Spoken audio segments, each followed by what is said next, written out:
Bienvenue dans Qui prendra la suite?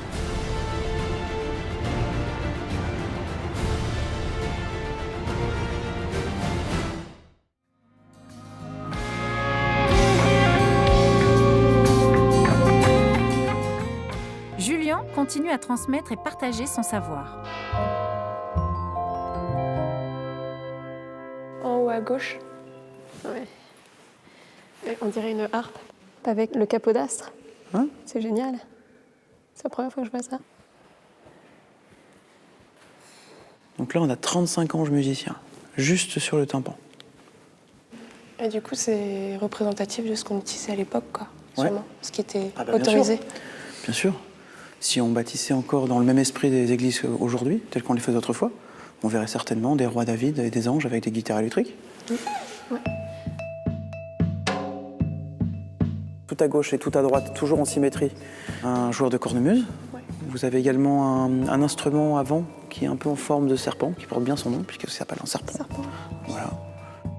Ces représentations-là sont très très précieuses parce qu'elles témoignent donc de l'importance qu'avait la musique à l'époque et la place là dans un registre sacré. Donc l'objectif, c'est d'affûter vos regards et que vous soyez capable, par exemple, quand vous allez dans différents lieux du patrimoine, être capable de voir, tiens, les vitraux là, tiens, là, il y en a un là, etc. Et vous allez voir, vous allez en voir vraiment beaucoup, parce qu'ils sont là. Il s'agit simplement de les connaître, de savoir les voir et de savoir les interpréter aussi.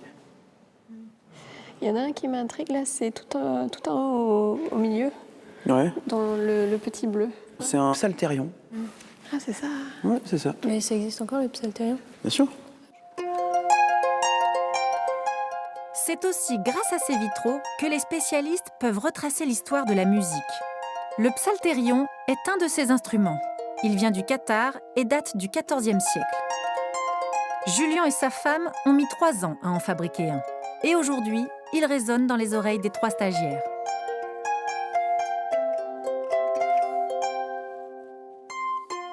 Bien sûr que la musique a énormément évolué. Aujourd'hui, on le voit bien, mais il y a quand même quelque chose d'intemporel qu'on retrouve à travers toutes les époques. Et charge de nous de s'en inspirer, de s'en imprégner pour pouvoir donc composer. Vous faites toutes de la musique, vous aimez tout ça. Et voilà. A priori, l'artisanat, ça a l'air d'être aussi votre truc.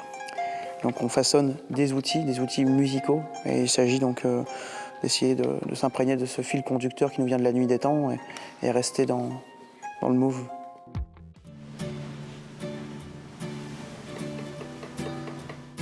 Pour les 3 jeunes femmes, la fin du stage est proche. Et même si la lyre sur laquelle elles ont travaillé n'est pas terminée, l'instrument leur aura procuré beaucoup de plaisir.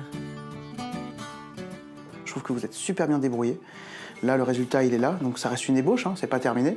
Par contre, toutes les étapes ont été bien faites. Je trouve que vous avez bien assimilé les informations et vous les avez bien donc appliquées par la suite. Vous avez pu vraiment participer à tout ça et découvrir cet univers et c'était vraiment super chouette. C'est une belle aventure humaine et on est content d'avoir partagé ça avec vous et de vous avoir rencontré. Nous aussi, on est contents. Moi, je sais que je vais repartir de là avec... ça va être plus que des souvenirs. Ça va être quelque chose que j'aurai intégré en moi et que je vais aller semer ailleurs d'une façon ou d'une autre. Pour moi, votre métier, c'était vraiment juste luthier. Enfin, je voyais pas d'autres facettes à part ça. Et en fait, c'est beaucoup plus. Franchement, c'est énorme. Il y a tellement de choses autour et je trouve que c'est ultra complet. Et franchement, ça fait plaisir de voir ça. Cool. Ça fait plaisir à entendre. Ça fait plaisir à entendre. Pour moi, c'est pareil.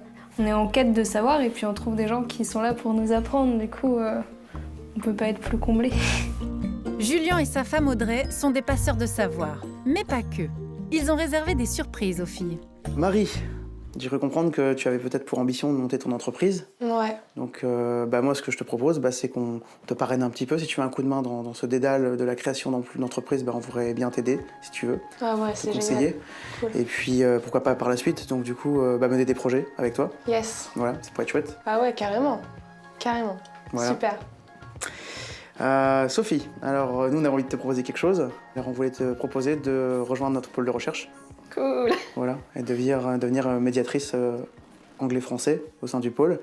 Et comme ça, tu pourrais participer à ce qui va se passer donc prochainement là-bas. Justement, parce qu'on est en train de mettre en place des connexions avec Cambridge, Oxford et puis avec différentes universités et pôles là-bas de recherche. Et je te propose de rejoindre cette aventure. Voilà. With great pleasure. Keltia, nous, ce qu'on a envie de te proposer, je ne sais pas si à l'issue de ce stage, tu as pu voir tout ce que tu voulais voir au niveau du bois. Si tu veux poursuivre dans cette voie-là, écoute, l'atelier il reste ouvert. Et si tu as besoin de stages à venir, il n'y a pas de problème. Tu seras la bienvenue. Merci. Donc l'aventure continue. Merci pour tout, franchement. Nous, on vous encourage dans vos voies respectives. Et on est vraiment contents de vous avoir rencontré. Voilà. Mais en tout cas, ça va être dur de vous quitter. C'est pareil, je crois. Merci beaucoup.